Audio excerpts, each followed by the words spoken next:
بسم اللہ الرحمن الرحیم. السلام علیکم ناظرین. اصغر چودھری حاضر خدمت ہے آپ کی. آج پاکستانی سیاسی تاریخ کا ایک اہم ترین دن ہے.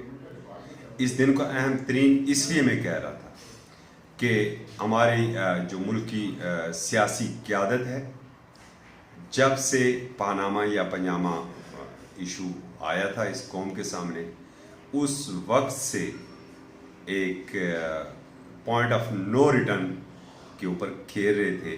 اور جب سے ہماری رواں قومی اسمبلی جو اسد قیصر کی اسپیکرشپ میں مز وجود میں آئی اور قائد ایوان جناب عمران خان صاحب وزیر اعظم بنے، پہلے دن سے لے کے جو آخری اجلاس اس کا پرسوں ترسوں تھا، اس تک وہ ایوان مسلسل مچھلی منڈی کا منظر پیش کرتا رہا. اگر اس کے 1.5 سالہ کارکردگی کا جو 17 اجلاس ہوئے ان کا جائزہ لیں تو ان 17 اجلاسوں میں جو 121 یا 115 دن تک تقریباً وہ جاری رہے تھے، صرف 7 مرتبہ قائد ایوان اجلاس میں آ سکے، جبکہ ان کا دعویٰ یہ تھا کہ میں ہر بدھ کو سوالوں کا جواب ایوان میں دوں گا. وہ کیوں نہیں آ سکے؟ اس کی وجہ سب کے سامنے ہے کہ اپوزیشن کی جانب سے شدید ترین احتجاج، نعرے بازی، اسپیکر ڈائس کا گھیراؤ، پمفلٹ پلے کارڈ اٹھا کے احتجاج کرنا، نو نو گو گو کے نعرہ بازیوں کی وجہ سے وزیر اعظم نہیں آ سکے. مگر یہ جو حالیہ آرمی ایکٹ، نیوی ایکٹ اور پاکستان ایئر فورس ایکٹ میں جو ترمیم ہوئی ہے، اس ترمیم پر انہوں نے پوری سیاسی قیادت، جو بڑی اپوزیشن جماعتیں ہیں، مسلم لیگ نون اور پاکستان پیپلز پارٹی نے کمال قومی یکجہتی کا ثبوت دیا. اور ایوان میں ایک بھی آواز وزیر اعظم عمران خان کے خلاف بلند نہیں ہے. اور شاید یہی وجہ ہے کہ آج وزیر اعظم عمران خان نے خاصا سکھ کا سانس لیا. آج حکومتی وزراء کے لبوں سے بھی اپوزیشن کے لیے پھول جڑ رہے تھے.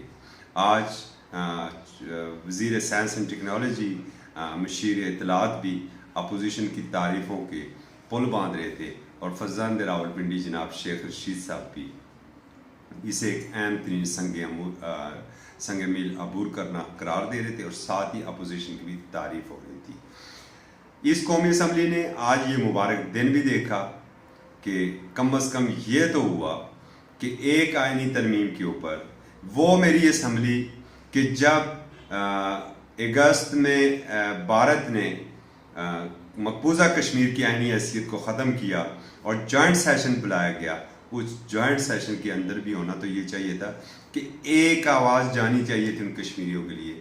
مگر وہ بھی اجلاس تھوڑا بہت ادھر ادھر آپس کی چپکلش کے باعث ہوا. مگر آج کے اجلاس پر مبارکباد کے مستحق ہیں وہ ہمارا ایوان، جو دانش تقسیم کرتا ہے، جو اجتماعی دانش کا ثبوت، جو 22 کروڑ عوام کا نمائندہ ایوان ہے، جو طاقت کا سرچشمہ ہے، عوام کا، عوام کے ووٹوں سے منتخب ہو کر آئے ہیں. کم از کم آج انہوں نے ایک ایشو کے اوپر، جب اس خطے کی صورتحال بھی خراب ہے، ہمیں دائیں بائیں سے بھی شدید مشکلات کا سامنا ہے، ہمیں اپنے بالخصوص پڑوسی سے، جو گزشتہ دنوں بھی جب ان کے نئے سپہ سالار نے جیسے ہی چارج دیا تو انہوں نے پہلی بڑھ کی ہماری کہ ہم نے تمام ٹارگٹ اپنے فکس کر لیے ہیں. ان کی زبان میں بھی، ان کے منہ میں بھی امریکی صدر کی زبان ہی بول رہی ہے.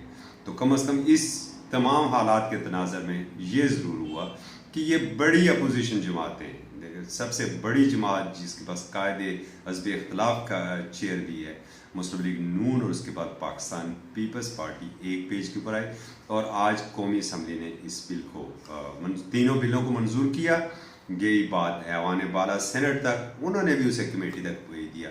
اور ہمیں امید ہے کہ کل کمیٹی بھی اس کے اوپر ایک اچھا فیصلہ کرتے ہوئے سینٹ بھی اس کی منظوری دے دی. تو ملکی سیاست کے لیے ایک انتہائی خوشگوار تبدیلی ہے.